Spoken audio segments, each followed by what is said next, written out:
Hello everyone, my self Rupal Shukla. जो topic आज हम लोग डिस्कस करने वाले हैं वो है सेल। और सेल को कहा जाता है बेसिक यूनिट ऑफ लाइफ, फिर यूनिट ऑफ लाइफ, क्योंकि जो लाइफ की स्टार्टिंग होती है वो सेल से ही होती है। जो सेल होते हैं या फिर जो कई सारे सेल्स मिल जाते हैं, सेल्स मिल क्या बनाते हैं? टिश्यू। टिश्यूज मिलके क्या बनाते हैं? ऑर्गन। ऑर्गन्स मिलके ऑर्गन सिस्टम। ऑर्गन सिस्टम मिलके बनाते हैं ऑर्गेनिज्म।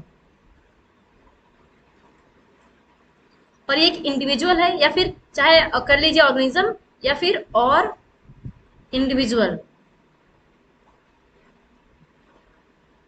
मीन्स। और इसके इसमें क्या होती है? इसमें होती है लाइफ। ये इसमें प्रेजेंट होती है लाइफ। इसीलिए क्या कहा जाता है? सेल को कहा जाता है बेसिक यूनिट ऑफ लाइफ, क्योंकि लाइफ की जो स्टार्टिंग होती है, ऑरिजिन जो होती है लाइफ की, वो स्टार्टिंग होती है सेल से।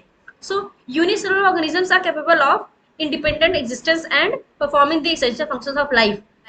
सो जो यूनिसेलुलर ऑर्गेनिजम्स होते हैं, चाहे वो यूनिसेलुलर हो या फिर मल्टी सेलुलर हो, मतलब कि जहां पे जब उनके पास सिंगल सेल हो या फिर बहुत सारे सेल्स हो, ग्रुप ऑफ सेल्स हो, अगर उनके पास सेल्स हैं तो वो कहीं भी अकेले रह सकते हैं, मतलब उनका इंडिपेंडेंट एग्जिस्टेंस होता है। और परफॉर्म करते हैं क्या? बहुत सारे एसेंशियल फंक्शंस जो होते हैं लाइफ के लिए बहुत जरूरी होते हैं। फिर चाहे वो रेस्पिरेशन हो या फिर न्यूक्लियस में होता है ट्रांसक्रिप्शन। सेल में प्रेजेंट होता है न्यूक्लियस, और साइटोप्लाज्म होता है ट्रांसलेशन, वहां पे प्रोटीन्स बनती है। उसके बाद बहुत सारे प्रोसेस, रेस्पिरेशन वगैरह जितने सारी प्रोसेस होती हैं, और ये इंश्योर करते हैं कि एक इंडिविजुअल, वो उनके पास सेल प्रेजेंट है तो वो अपनी इंडिपेंडेंट लाइफ जी सकते हैं, वो लिविंग है। Anything less than a complete structure of a cell does not ensure independent living. Means कि अगर किसी के पास सेल सेल मतलब एक सेल स्ट्रक्चर नहीं है, मान लीजिए उसके पास सेल नहीं है, तो वो एक इनकम्प्लीट स्ट्रक्चर हो गया सेल का, मतलब उसके पास सेल नहीं प्रेजेंट है, जो कि लाइफ जहां से, क्योंकि लाइफ जो होती है वो सेल से स्टार्टिंग होती है, तो वो क्या है? वो एक नॉन लिविंग की कैटेगरी में आता है, क्योंकि वो अपनी इंडिपेंडेंट लाइफ, वो अपनी क्योंकि वो एक इंडिपेंडेंट लाइफ नहीं जी सकता है, उसके पास लाइफ नहीं है। Hence cell is the fundamental structure and functional unit of life. इसीलिए सेल को क्या कहा जाता है? Functional fundamental structure and functional unit of life कहा जाता है सेल को। सो जो सेल थ्योरी जो सेल थ्योरी है, उसे किसने दिया था? सेल थ्योरी को दिया था शील्डर एंड स्वान ने। और ओमनी सेलुलर इज सेलुलर, इसका मतलब क्या है? इसका मतलब ये है कि जो life, sorry, life originate from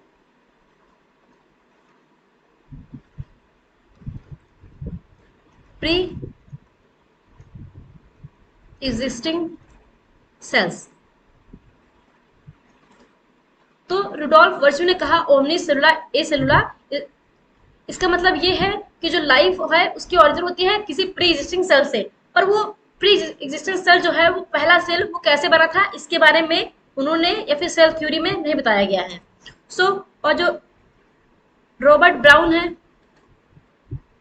आप याद रखिएगा कि रॉबर्ट हुक, रॉबर्ट ब्राउन, दो साइंटिस्ट हैं, तो आप कंफ्यूज हो सकते हैं, इसलिए हुक याद रखिएगा, Hooke for discovery of cell and Brown for nucleus.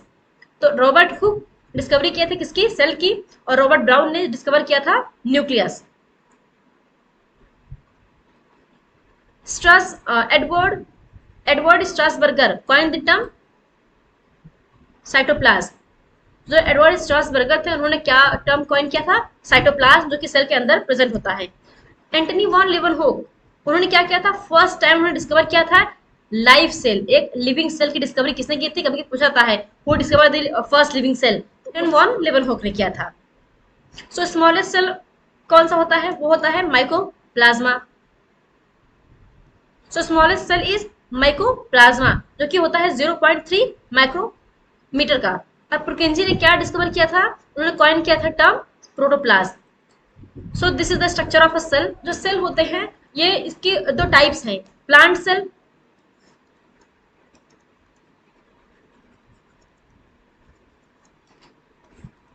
Animal cell. So जो दोनों जो सेल है, प्लांट्स और एनिमल सेल, इनमें काफी सिमिलरिटीज भी हैं और कुछ डिफरेंसेस भी हैं। सो इसकी हम सेपरेट वीडियो बनाएंगे, इस पे हम पूरी डिटेल में कोई भी एक भी पॉइंट नहीं छूटेगा, उस पर हम पूरे डिस्कस करेंगे difference between plants and animal cell. ये हमारी अपकमिंग वीडियो में नेक्स्ट वीडियो हमारी होगी। सो प्लांट सेल के बारे में बताएंगे और एनिमल सेल के बारे में बताएंगे। यहाँ पे हम कुछ स्लाइड डिफरेंसेस और शेयर करेंगे आपके साथ। सो जो सेल, पहले जो सेल होता है, सेल के बाहर जो मेम्ब्रेन होता है उसे कहते हैं सेल मेम्ब्रेन, सेल मेम्ब्रेन, या फिर इसे कहते हैं प्लाज्मा मेम्ब्रेन।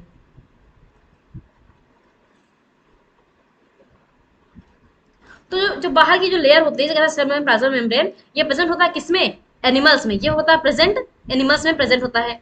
और प्लांट्स में सेल मेम्ब्रेन, प्लाज्मा मेम्ब्रेन नहीं होता है। यहाँ पे क्या होता है? यहाँ पे होता है सेल वॉल। ये एक मेजर डिफरेंस है जो एग्जाम में पूछा जाता है।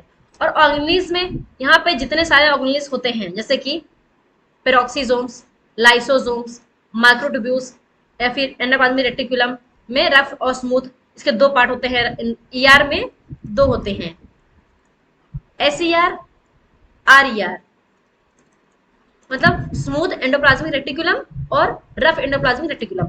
तो ये दोनों प्रेजेंट होते हैं। ये और गोल्जी एपेटाइटिस में भी प्लांट्स और एनिमल्स में दोनों प्रेजेंट होते हैं। न्यूक्लियस, न्यूक्लियस में दोनों प्रेजेंट होंगे। क्रोमेटिन भी दोनों में होंगे, राइबोसोम्स भी दोनों होंगे।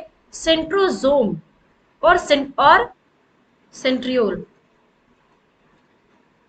सो ये जो सेंट्रियोल होता है वो प्रेजेंट होता है सिर्फ only in animal cell. Plants में नहीं होता, प्लांट्स में सेंट्रियोल प्रेजेंट नहीं होता है। और यहाँ पे स्मूथ एंडोप्लाज्मिक रेटिकुलम ये भी प्रेजेंट होता है दोनों में ही। प्रोटियोजोम्स में दोनों में होते हैं, माइटोकॉन्ड्रिया दोनों में होते हैं, गोल्जी वेसिकल्स दोनों में होते हैं। सो मैक्सिमम सिमिलरिटीज होती हैं, पर यहाँ पे फ्यू डिफरेंसेस भी हैं जो मेजर डिफरेंसेस हैं। और क्वेश्चन पूछा जाता है डिफरेंसेस से ही, सिमिलरिटीज क्वेश्चन नहीं आते हैं।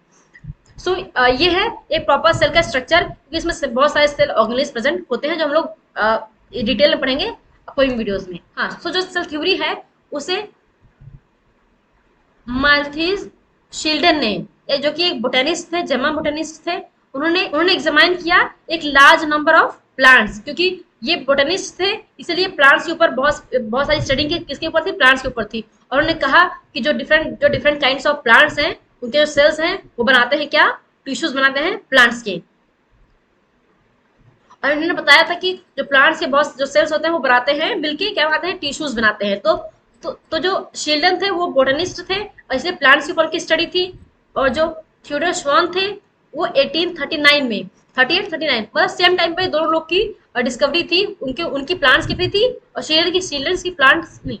सेम टाइम पे दोनों ही साइंटिस्ट ने डिस्कवर किया था। शिल्डन ने प्लांट्स के ऊपर स्टडी की थी और श्वान ने, ये क्योंकि ब्रिटिश बॉटनिस्ट जूलॉजिस्ट थे इसीलिए इन्होंने एनिमल्स के ऊपर स्टडी की थी।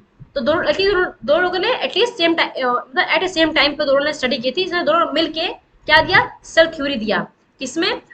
शिल्डन ने 1838 में और श्वान ने 1839 में, तो मिलके सेल थ्योरी की डिस्कवरी की या फिर सेल थ्योरी दिया। तो और जो श्वान थे उन्होंने क्या बताया कि जो एनिमल सेल होते हैं उनकी जो आउटर लेयर होती है उसको क्या कहा जाता है? कहा था प्लाज्मा मेम्ब्रेन। और प्लाज्मा मेम्ब्रेन को और सेल मेम्ब्रेन भी कहा जाता है, सेल मेम्ब्रेन। और ये सिर्फ प्रेजेंट होता है किसमें? एनिमल्स में ही प्रेजेंट होते हैं। तो presence of cell wall is a unique character of a plant cell. ये देखिए क्या कि जो सेल वॉल है, प्रेजेंस ऑफ सेल वॉल बहुत ही यूनिक कैरेक्टर किसका? प्लांट सेल का बहुत ही यूनिक कैरेक्टर है। So Sean proposed the hypothesis that the bodies of animals and plants are composed of cells and product of cells। इसका मतलब क्या है कि जो शॉन ने उन्होंने बताया कि जो प्लांट्स और एनिमल्स की बॉडी है बहुत सारे सेल से या फिर प्रोडक्ट ऑफ सेल से बनी होती है, जिसमें क्या कहा जाता है? कहा जाता है उसको सेल ऑर्गेनेल्स, उससे मिलकर बनी होती है।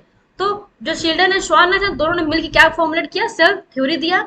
और जो पर उन्होंने ये नहीं बताया कि जो न्यू सेल्स है उनकी ओरिजिन कैसे हुई है, वो कैसे फॉर्म हुए। क्यों? क्योंकि उन्होंने ये बताया था कि जो रुडोल्फ वॉर्च्यू ने ये कहा था कि ओमनी सेलुलर एसेलुलर। इसका मतलब ये है कि जो न्यू सेल्स की ओरिजिन होती है वो प्री एग्जिस्टेंट सेल से होती है, लेकिन वो न्यू सेल वो पहला सेल कहाँ से आया जिससे लाइफ ओरिजिन हो रही है, उसको नहीं बताया गया सेल थ्योरी में। और रुडोल्फ वॉर्च्यू ने भी उसके बारे में नहीं बताया। उन्होंने सिर्फ इतना ही कहा कि जो न्यू सेल्स बनते हैं वो बनते हैं प्री एग्जिस्टेंट सेल से।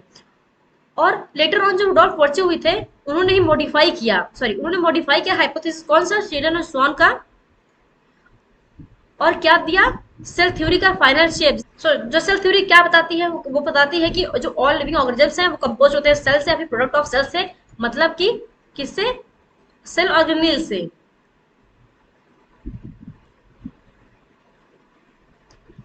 और जो सेल्स अराइज होते हैं सारे सेल्स, वो किससे अराइज होते हैं, फ्रॉम प्री एग्जिस्टिंग सेल से। उन्होंने ये बताया, दो बताया कि जो जितना सारे लिविंग जो सारे लिविंग ऑर्गेनिजम्स हैं वो कंपोज होते हैं सेल से या फिर प्रोडक्ट ऑफ सेल से। और दूसरा कि जो लिविंग ऑर्गेनिजम्स हैं उनमें जो जितने सारी सेल्स होती हैं वो एराइज होती हैं प्री एग्जिस्टिंग सेल से। लेकिन शील्डन और शॉ ने ये नहीं बताया था थ्योरी में अपने कि जो वो पहली न्यू सेल है वो कहाँ से उसकी ऑरिजिन भी है। सो यहाँ पे सेल थ्योरी के कुछ एक्सेप्शंस भी हैं, होते हैं वायरसेस में और सिरोसिटिक ऑर्गेनिजम्स में। क्यों, क्योंकि वायरसेस एक कनेक्टिव लिंक है, किसका, कनेक्टिव लिंक बिटवीन